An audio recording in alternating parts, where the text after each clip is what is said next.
La fortune personnelle d'Élisabeth II était le secret le mieux gardé de la couronne.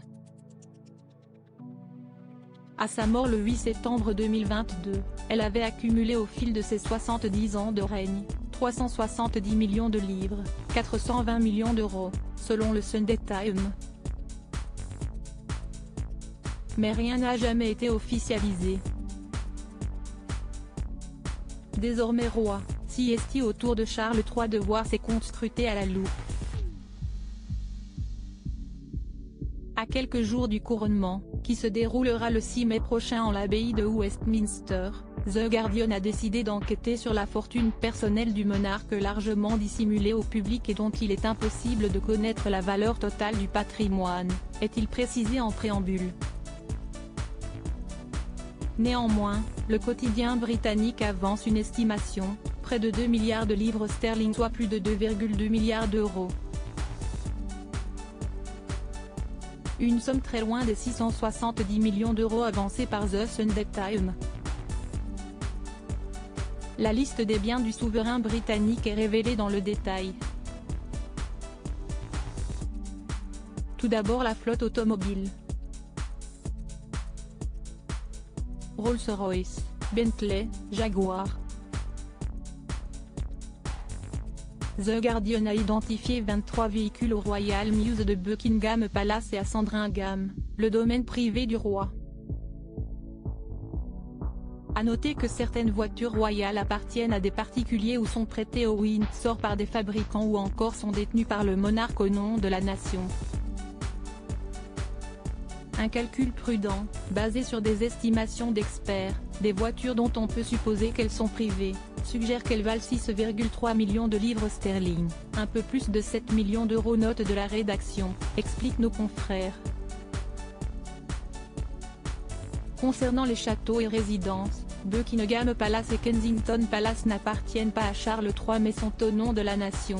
Par contre, Charles III a hérité d'Élisabeth II de la résidence écossaise de Balmoral acquise en 1852 par l'époux de la reine Victoria. Une résidence royale estimée à 80 millions de livres sterling, près de 90 millions d'euros. À cela s'ajoute le vaste domaine de Sandringham dans le Norfolk, dont les efforts pour monétiser le domaine ont été nombreux. Un manoir estimé à 250 millions de livres sterling, environ 285 millions d'euros. Parmi les nombreux legs d'Élisabeth II à son fils, il y a également les chevaux.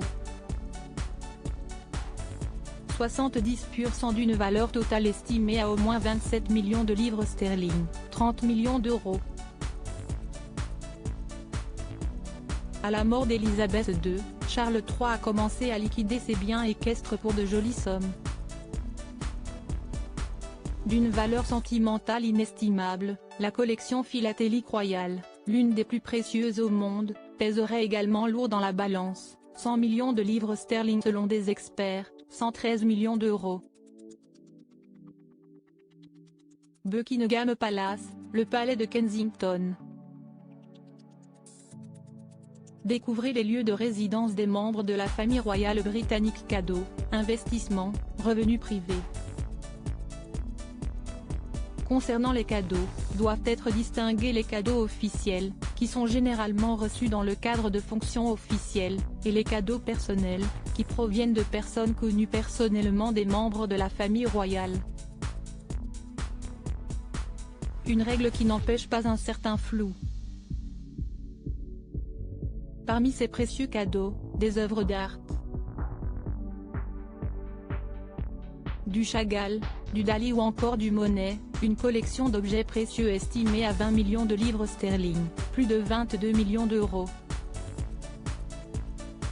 Sans oublier la collection privée de bijoux représentant à elle seule environ 533 millions de livres sterling, plus de 604 millions d'euros.